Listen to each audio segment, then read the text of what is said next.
Welcome back दोस्तों। तो आज अपने व्लॉग का स्वागत करते हैं फिर से अपनी गाड़ी के रिव्यू के साथ। काफ़ी दिन हो गए थे कहते कहते फाइनली आया हूँ। तो मेरे पास गाड़ी है Scorpio NZ8 select diesel automatic. तो अभी ये गाड़ी जैसे कि आपको दिख रहा होगा कि नॉर्मल स्कॉर्पियो इनसे काफ़ी अलग है, फ्रंट से खासकर। जैसे कि इसमें फ्रंट में ये बोनट पे लगा हुआ है, फिर यहाँ पे ग्रिल में ये नोस्ट्रिल लगी हुई है, नीचे स्प्लिटर लगा हुआ है। ये चीज़ मैंने अपने दोस्त करनाल में है, उसकी मैन्युफैक्चरिंग साइगा पार्ट्स के नाम से, उससे लगवा रखी है। तो इस वजह से मेरी गाड़ी थोड़ी फ्रंट से अलग है। फिर कान में यहाँ पे ये है, कान मतलब मिरर को कहता हूँ मैं। पीछे मैंने स्पॉइलर लगवाया हुआ है। तो ये कुछ इसकी हल्की सी बाहर से मॉडिफिकेशन ओवरव्यू दिया है मैंने। अभी पूरा मैं आपको बताता हूँ कि कैसे क्या क्या लगा हुआ है। स्कॉर्पियन मेरे को लिए हो चुके हैं अभी आई थिंक 4 महीने, और गाड़ी चल चुकी है मेरी 13,000 किलोमीटर। 13,000 किलोमीटर में मैं इसमें एक लंबी ट्रिप भी मार के आ चुका, गुजरात की सोमनाथ द्वारका की। 3500 किलोमीटर आना जाना था। गाड़ी उस पर ये लगा लो रास्ते में पूरी 100+ की स्पीड थी टोटल आने जाने में, क्योंकि हाईवे था पूरा और रास्ता एक नंबर का बढ़िया। उसमें गाड़ी ने मेरे को ऑन हाईवे एवरेज निकाल के दी 17 साढ़े 17 ऐसी। बाकी लोकल में तो आप कोई सी भी गाड़ी उठा लो, बड़ी हो छोटी हो, मोस्टली सबकी एवरेज लोकल में 10 से 12 ही आएगी।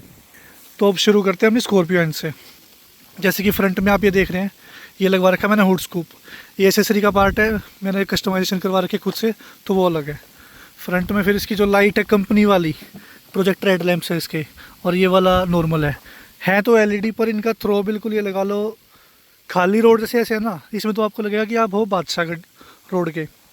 पर जैसे ही सामने से कोई लाइट आ गई या फिर ऑन हाईवे चल रहे हो आपको थ्रो इसका बिल्कुल भी नहीं दिखेगा। तो उस वजह से मैंने ये लगवाए प्रोजेक्टर दो अलग से। इनका थ्रो हाईवे मेरे को 400-500 मीटर का थ्रो अच्छा खासा मिल जाता है। लोकल में मैं इसे बंद ही रखता हूँ, क्योंकि आंखों में चुभता है और वो फिर सेफ्टी का भी इशू रहता है, इसलिए सिर्फ इन्हें हाईवे पे चलाता हूँ। फिर फ्रंट में लगवा रखी है नोस्ट्रिल्स। ये सिर्फ शो के लिए, इसमें एक्स्ट्रा कुछ भी नहीं है। और जितनी भी यहाँ पे जो क्रोम आती थी वो सारी मैंने डीक्रोम कर रखी है, स्मोकी उसमें ब्लैक नहीं करवा रखी, स्मोकी में है वो सारी। फिर ये लगा हुआ है स्प्लिटर यहाँ पे। स्प्लिटर से आप देख सकते हैं इसकी लुक काफ़ी एनहेंस हो चुकी है, मतलब फ्रंट से लग रही है गाड़ी की हाँ SUV है, स्पोर्टी है, काफ़ी बढ़िया लग रही है। फिर अब आते हैं साइड पे। साइड में मेरी गाड़ी में देख सकते हैं ब्लैक अलॉयज़ है। मैंने कंपनी में ही अपने ड्यूल टोन वाले दे के ब्लैक करवा लिए थे, चेंज करवा लिए थे मैंने साथ साथ। ये 17 इंच के अलॉय हैं। टायर इसका साइज़ है 245, वैसे टायर 17। मतलब लोकल में हाईवे पे गाड़ी बढ़िया है, ऑफ रोडिंग के रिकमेंडेड नहीं है ये, पर फिर भी ठीक है। फिर साइड में ये लगवा रखे मैंने, इस पे क्या बोलते हैं ना, मिरर को, मतलब कवर है सिर्फ ORVM का, सिर्फ लुक के लिए वैसे। अब पीछे में आप लोग देखेंगे थोड़ा लाइट का पंगा करते पर मैंने ये पीछे मैंने स्पॉइलर लगवा रखा है, ये भी साइगा पार्ट से ही है। अभी साइगा पार्ट्स वाले भाई का हमारे कशिश इसका नीचे बैक स्प्लिटर भी बना रहे हैं, तो वो भी मैं जैसे ही प्रोटोटाइप कंप्लीट हो गए बन जाएगा वो लगवा दूँगा और वो भी दिखाऊँगा। पीछे मैंने लगवा रखे यहाँ पे ये लाइट्स। ये लाइट मतलब वैसे तो यहाँ पे सिर्फ रिफ्लेक्टर आता था और बैक लाइट आती थी, अब मैंने इसमें चेंज करवा के इसमें LED इंडिकेटर सब कुछ। तो जैसे कि इसमें दिखाऊँ आपको, ये इंडिकेटर का था, ये नॉर्मल था, ऐसा कुछ है, मैं प्रॉपर दिखा दूँगा आपको। फिर बाहर से बस इतना ही कुछ था इस गाड़ी में। मोस्टली तो स्कॉर्पियन बहुत रिव्यू हैं इसके, यूट्यूब पे मिल जाएंगे आपको, पर इसमें जो कस्टमाइजेशन के पार्ट्स हैं ये चीज़ें अलग अलग लगवा रखी है मैंने। और ये यार थोड़ी धूली कम है, सिर्फ साफ़ की हुई है तो काम चला लेना। नॉर्मल ये लाइट ऐसी जली रहती है लाइट होने के बाद। हाँ, ब्रेक दबाइए, ब्रेक पे ऐसी है। इंडिकेटर दिए राइट वाला, ये इंडिकेटर पे है। और बैक गियर लगाइए, ये बैक गियर लग गया इसका वाइट, ऐसी कुछ लाइट है ये। तो मैंने इसमें और नहीं करवा रखा कुछ, सिर्फ इतना ही है। और ये लाइट ऐसी दिखती है ब्रेकिंग में, कर दे नॉर्मल न्यूट्रल पे, देखो ब्रेकिंग में शानदार लगती है। दूर से मेरे को बढ़िया लगती है लाइट, काफ़ी चॉइस पे लगवाई थी मैंने। और फिर हमारा जय श्री राम तो है ही है, ऐसा कुछ है इसका। तो गाड़ी का बाहर का ओवरव्यू आपको मिल चुका है सारा लगभग। अब मैं अंदर से दिखाता हूँ आपको गाड़ी। अंदर से गाड़ी कुछ ऐसी है, ऑटोमेटिक।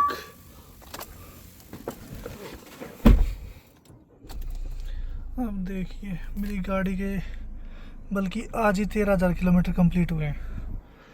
तो इसमें डैश कैम लगा हुआ है, अंदर का, फ्रंट का और बैक का। और जैसा कि मतलब इसका ना गाड़ी का मतलब ओवरऑल जो इलेक्ट्रॉनिक्स वगैरह में एक आधी बार गड़बड़ हुई है इसमें, पर वो मतलब ठीक हो गई थी, कुछ ज़्यादा मेजर इस टाइप की नहीं आई। इसकी जो सबसे बड़ी कमी मेरे को लगती है ना, एक तो इसका ये स्पेस कम है और ये ग्लव बॉक्स वाला स्पेस कम है, ये रियलिटी में बहुत कम है। बाकी सीटिंग में कंफर्ट पूरा है, स्पेस पूरा अच्छा है खासा इसमें। गाड़ी ओवरऑल बढ़िया एकदम मस्त है। स्पीकर्स गाड़ी के जो इसके मॉडल के साथ आते थे वो अच्छे थे, पर मैं थोड़ा ठहरा म्यूज़िक का शौकीन, तो मैंने इसमें वूफर भी लगवा रखा है और सारे स्पीकर्स चेंजेस के ट्विटर्स चेंज हैं, मूजवे के हैं, एम्प लगे हुए हैं, इसमें डीएसपी लगा हुआ है। ये मेरा क्लीनिंग किट है सामान साफ़ करने का। वूफर के उससे मेरी सीट यूज़ नहीं होती है, पर मेरे को इतनी ज़रूरत पड़ती नहीं है। इसका इसी सा सेटअप क्या है, अगर मेरे को सीट यूज़ करनी है तो यहाँ से ये तार निकालो, वूफर अपना घर रख दो। वूफर के बिना भी स्पीकरों में काफ़ी अच्छी आवाज़ है, बेस भी आती है अच्छी, और ये सीट भी काम आ जाती है। तो खैर मेरे को ज़रूरत पड़ती नहीं है, पर उसके बिना मेरा काम चल जाता है अच्छा खासा। बस ये कुछ था, बाकी अब आपको इसका ड्राइव का देता हूँ एक ओवरव्यू, कैसा कैसा नहीं है। पर गाड़ी ओवरऑल मेरे को काफ़ी शानदार लगी। अगर किसी को आज के डेट में जाना है इसमें 20 लाख 25 लाख के बजट में, तो वो बिल्कुल इस गाड़ी की ओर जा सकता है।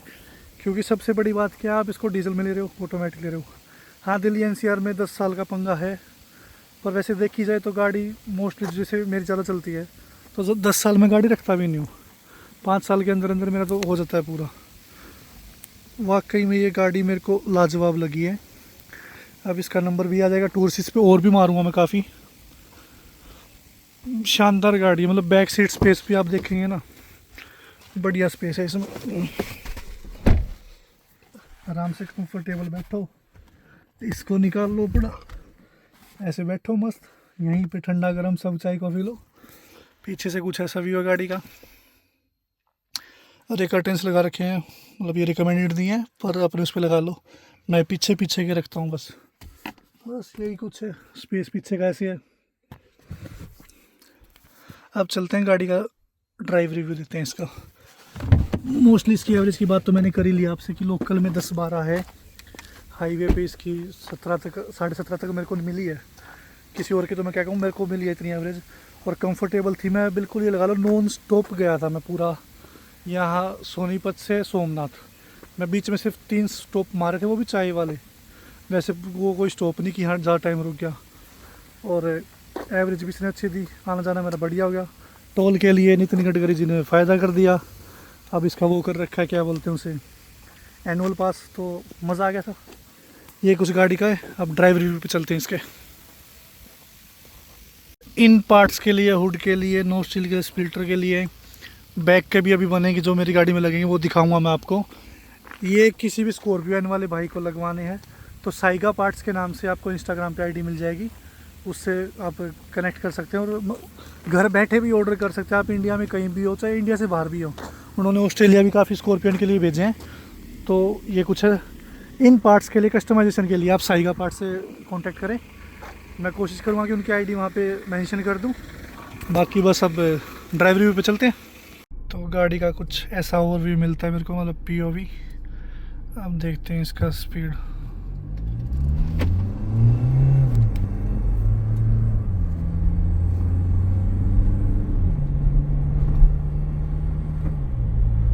गाड़ी सही कंफर्टेबल है, बढ़िया राइड है, सारा कुछ है, मतलब शानदार गाड़ी है ओवरऑल। इलेक्ट्रॉनिक्स के इशू को एक आधी बार को छोड़ के मेरे को गाड़ी में कोई कमी नहीं लगी। ये ऐसे ब्रेकरों को तो मानती ही नहीं, कुछ आराम से उतर जाती है। एवरेज इसकी अभी दिखा रहा है 10.6, क्योंकि लोकल चल रही थी। हाईवे पे वही इसकी 15-16 के आसपास एवरेज आ जाएगी। और गाड़ी को आप कैसे ही उबड़ खाबड़ रास्तों पे, पक्के रास्तों पे, मस्त मज़ेदार गाड़ी है। गाड़ी ओवरऑल एकदम बढ़िया। मेरे को लिए हुए 4 महीने हो चुके, 13,000 किलोमीटर चला चुका हूँ।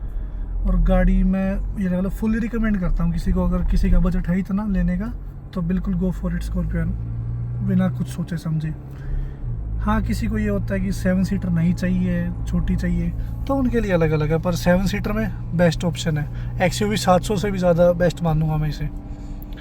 उसमें कुछ हैं फीचर लग्जरी टाइप के मान लो, पर एक ओवरऑल फैमिली के लिए कहीं भी ले जाने के लिए गाड़ी दिखने में भी ज़्यादा मस्त, रगेड सॉलिड गाड़ी ओवरऑल स्कॉर्पियो है। और ये कुछ एसेसरी अंदर की हैं, ये डैश कैम है, ये फ़ोन माउंटिंग कैमरा, इधर केबल लगा रखी। हाँ, मेरे को एक शिकायत है महिंद्रा जी से, यहाँ पे अब सी टाइप पोर्ट दे देने चाहिए जो फेसलिफ्ट आएगा उसमें, क्योंकि इसमें पीछे यहाँ पोर्ट दे रखा है, यहाँ पोर्ट दे रखा है इसमें, वो सी टाइप है, फ्रंट में सी टाइप है ही नहीं, ये दोनों USB-A वाले हैं, तो यहाँ पे सी टाइप होना चाहिए। खिड़की में भी ठीक ठाक स्पेस है, अच्छा खासा है, चारों पावर विंडो हैं, बढ़िया जो कुछ है, शानदार गाड़ी है। बस इसका और तो क्या रिव्यू दूँ, बाकी तो मैं जब टूर्स पे जब दोबारा निकलूँगा तब दूँगा आपको, पर मोस्टली स्कॉर्पियन का मेरी का ये रिव्यू था, और मेरी तरफ से हाईली रिकमेंडेड गाड़ी है, शानदार। पेट्रोल में मेरे को पता नहीं ना, मैंने कभी चला के देखी पेट्रोल में, तो उसका मैं बता नहीं सकता आप लोगों को, पर हाँ डीजल में तो मैं एक ऑटो होता ना, जैसे ऑटो व्लॉगर कह लो, उसमें मैं फैज़ल खान करके फैज़बीम नाम से उनकी यूट्यूब आईडी है, मैं उनका शुरू से फ़ैन उस बंदे का भाई, शुरू से। उसके रिव्यू देने का स्टाइल मतलब अल्टीमेट है, और वो एक बात कहता है, डीजल इज़ अ डीजल, तो डीजल की होड़ नहीं हो सकती है। जो डीजल लवर है उन्हें पता है कि डीजल क्या मस्त चलती है गाड़ी, ये डीजल के इंजन की आवाज़ शानदार है, बस मक्खन है गाड़ी। आपको जो जैसा मन करे वैसे भगाओ, आराम से चलाओ इसे, दिल खुश कर। और ब्रेकिंग देखें तो लो, खड़ी रहोगी गाड़ी विदाउट एनी दिक्कत, तो ब्रेकिंग भी इसकी मस्त है। अब मैं यहाँ खड़ी करके आपको मेरा साउंड सिस्टम दिखाता हूँ कैसे बेस हिलती है, बाकी फिर व्लॉग को करेंगे एंड घर पहुँच के।